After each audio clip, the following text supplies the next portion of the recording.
já lemos. E Pedro, na sua linguagem, ele vai dizer quase a mesma coisa de outra forma. Ele vai dizer que nós fomos, ou que somos, guardados hoje como cristãos, redimidos, que pertencem ao Senhor. Nós somos guardados pelo poder de Deus. Aquele que Judas, na sua pequenina epístola, ao final, ele vai dizer, aquele que é poderoso para vos guardar de tropeços e vos apresentar imaculados e irrepreensíveis diante da sua glória, na sua, claro, segunda vinda gloriosa. Então, a visão de Pedro é exatamente a mesma, colocada por outro ângulo e com outras palavras. Ele vai olhar para a herança celestial, viva esperança, ele chama, para uma herança incorruptível. Veja a palavra que ele usa, a mesma de Paulo. Imarcessível, que significa o quê?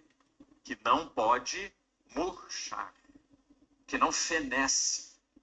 Uma herança imarcessível que está reservada, não na terra, mas nos céus.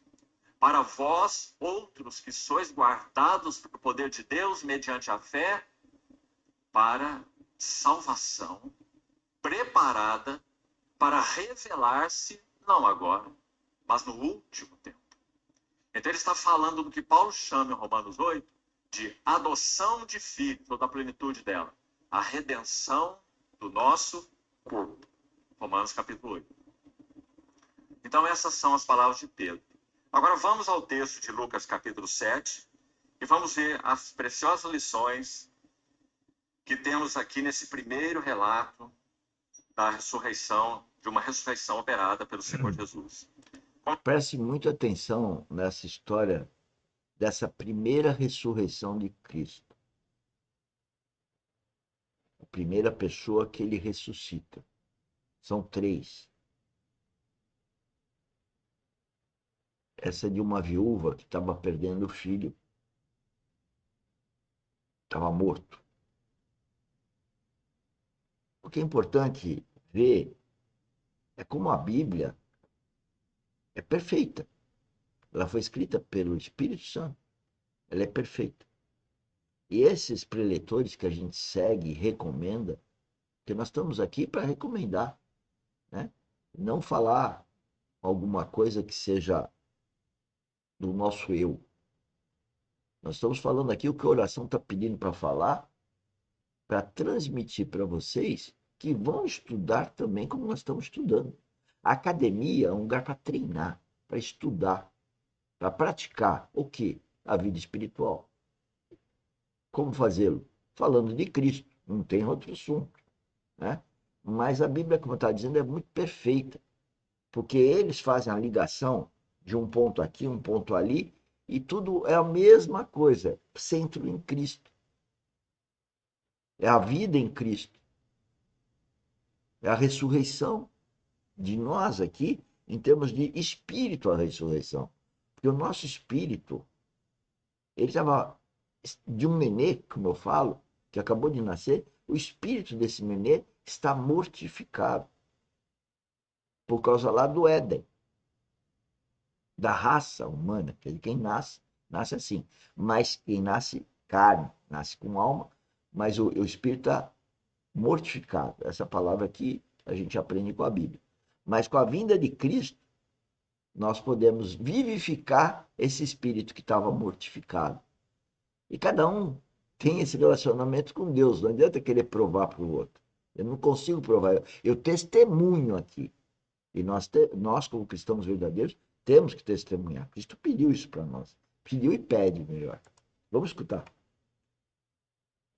Como nós já citamos em outra ocasião, nosso Senhor ressuscitou o filho da viúva de Naim, ressuscitou uma menininha de 12 anos, a filha de Jairo, com lindas palavras. Quando ele está caminhando para lá, chega naquela casa, ele vê aquelas pessoas ali chorando, e quando então ele irá agir, ele vê que havia incredulidade, então ele pede para todos saírem, então ele opera algo maravilhoso ali, com umas palavras tão singulares. Marcos usa o aramaico talita cumi. Talita não significa apenas menina. É mais específico. Talita significa um pequeno carneirinho ou uma cordeirinha. Então, quando nosso Senhor vê aquela cena, ele olha para aquela menina e diz: cordeirinha, levanta-te. Então aquela menina é trazida de novo à vida e é entregue aos seus pais. A mesma coisa, nesse aspecto, acontece aqui na ressurreição do filho da viúva de Naim. Vamos ler o texto, vamos então nos deter em 3 versos específicos aqui. Lucas, capítulo 7.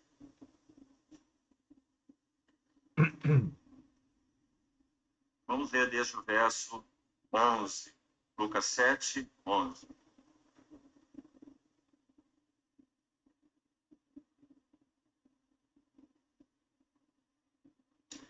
Em dia subsequente, dirigia-se Jesus a uma cidade chamada Naim.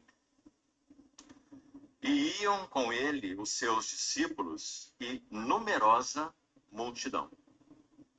Segundo o relato anterior, Nosso Senhor estava, Lucas 7:1, em Cafarnaum. Cafarnaum é beira-mar. E Naim fica a mais ou menos 40 quilômetros de Cafarnaum, uma longa jornada, e acima do nível do mar. Verso 12.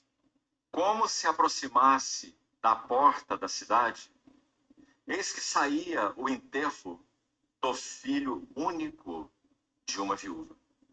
E grande multidão da cidade ia com ela.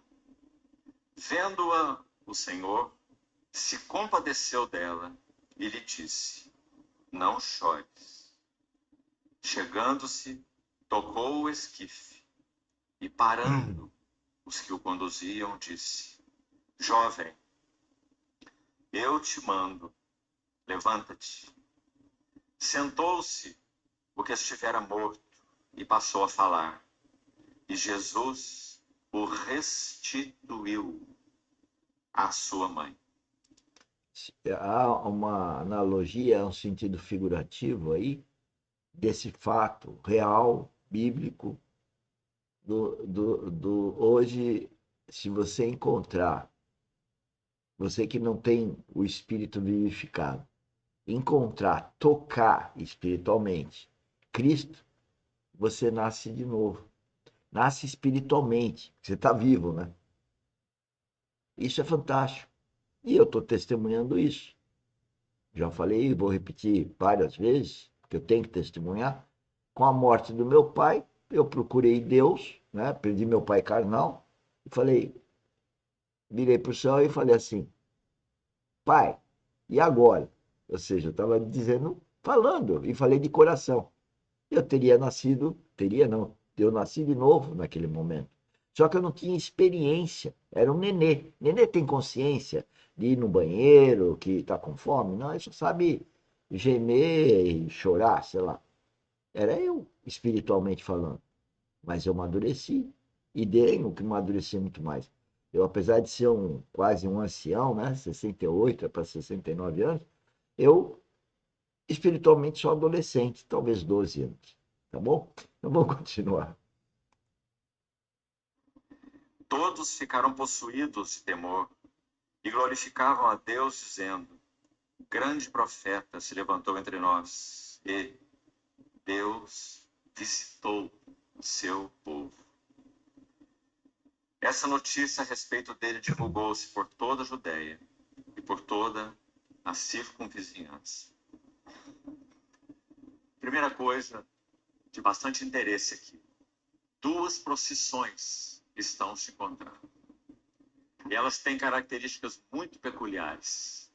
Digamos, a procissão que sobe, vindo de Cafarnaum a Naim, chegando próximo à porta da cidade, Jesus, com numerosa multidão. Nessa procissão está o Filho unigênito de Deus.